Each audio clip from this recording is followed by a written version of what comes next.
আসসালামু আলাইকুম বন্ধুরা, আশা করি সবাই ভালো আছেন। আলহামদুলিল্লাহ আমিও ভালো আছি।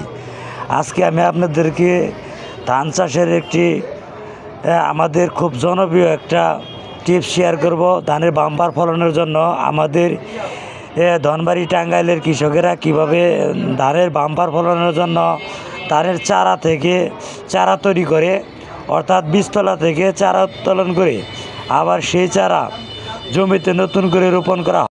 এতে আপনার অল্প চারায় আপনার অধিক জমিতে চারা লাগানো যায় এবং কি ধানের ফলনও বেশি হয়।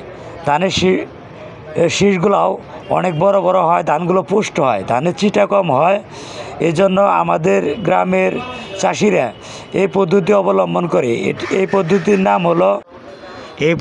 নাম হলো ফলন পদ্ধতি।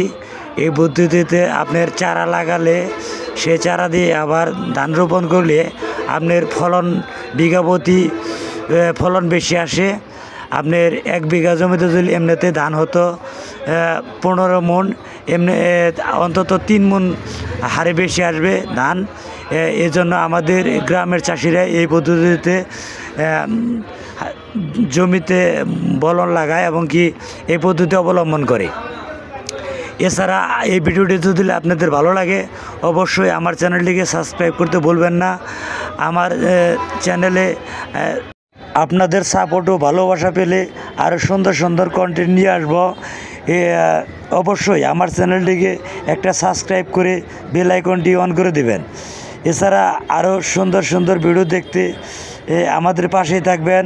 অবশ্যই ভিডিওটা কেমন হয়েছে আমাকে কমেন্ট করে জানাবেন। আর আপনারা এর পরবর্তী ভিডিও কী ধরনের দেখতে চান অবশ্যই জানাবেন। আমার এই চ্যানেলে আপনাদেরকে কৃষি বিষয়ক সমস্ত ভিডিও দেওয়া হবে।